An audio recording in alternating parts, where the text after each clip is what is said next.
अस्सलामु अलैकुम व रहमतुल्लाहि व बरकातहू। ही कचहरी जेको सुगड़ वारी शुरू आहे तव्हांजे साम्हूं ॾोर ॿुधाइण जे लाइ तमामु जमात ते हाज़िर आहे। ही चैनल आहे मिठी थर। साईं सैयद मीर मोहम्मद शाह जी औताक में असां हाज़िर आहियूं ऐं शाह अब्दुल लतीफ़ जा बेत जेको तव्हांजे साम्हूं आऊं पेश करियां थो। इन खां बाद में सुगड़ जेके उनखे चवंदा कुझु ॿुधाईंदा। शाह साहब फरमाए पियो त जेकी मंझ जहान सो तारी तगे तुंहिंजी। अल्लाह रब्बुल आलमीन खे चवे पियो मुंहिंजा मौला जेकी मंझ जहान सो तारी तगे तुंहिंजी लुत्फ जी लतीफ़ चवे तो वटि कमी कान अब्दुल आऊं न छुटा फेरो किजो फज़ल जो। हाणे शाह साहब वरी अल्लाह जे वलन जे शान पे फरमायो आहे से पूजारा पुर थिया।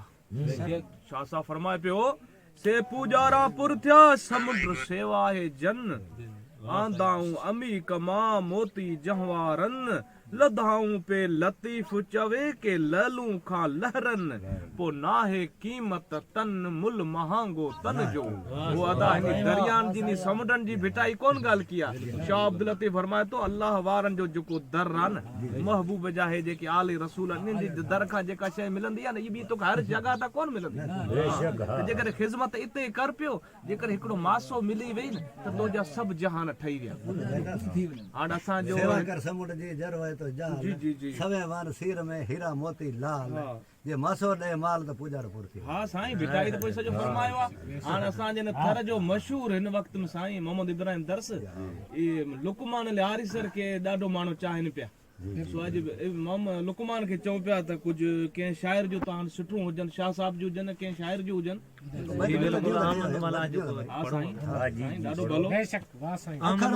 अल्फ जो वर्क ॿिया सभु विसार अंदर तूं उजार पना पढ़ दे केतिरा मुला मुला मकर आएड़े आहिन मिरो संदे माते मड़कता मटाइन एड़ाई आहिन लानती शाह अब्दुल लतीफ़। शाह जो नज़रों अलग हुई मुला मुठी मां फितो फिसे पेट में सुञाणे अला नी टुबी धूल शहर नसी सरो नथी ॾिठी न तो बाज़ार जो वखर वखान में ढकियो तो केड़ी धार तो तने से घार लोदे मन शाह अब्दुल लतीफ़। एक अखर विंगणियो विखणे घर तुसा के दे फिर जोत करे अंधारी घरे दी वड़ा अहद आमद पाण में विचा मीम फरक आए मुस्तगरक आलम इने गाल हेड़ा न चालिया चालिए जेड़ो पस पिरी जो कातब कुजाड़ा करे मथा पनन पीए जे वरक वराई अखर हुई ओराई ओजू करे मुंजाया अन मुलन सा ओडा सिपुरी लोची तान लहन दम सुञाणो पिया दाहूं कन मुठन जी।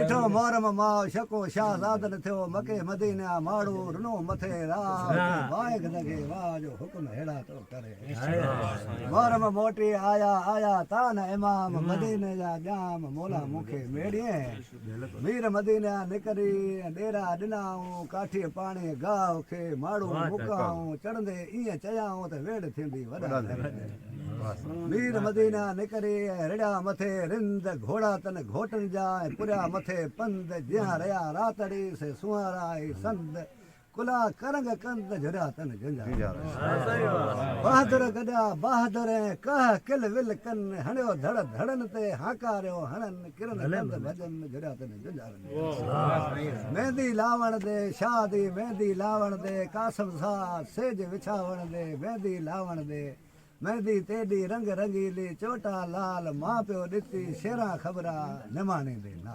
अॼु न आया इमाम वाह वेलो पाणी उनखे नकी वठड़ो वाह सटाणे जंग में नो राती नो ॾींहं दुल दुल घोड़ो शाह जो मथ ते लाल पलाण शेर सैयद लॾियो सैयद सेज न माणे कामिल करबला में पाणी न पीआरीन उते अली शाह खे पोइ शाहज़ादा सारीन निकरियो निहारीन चढ़ मोहम्मद अरबी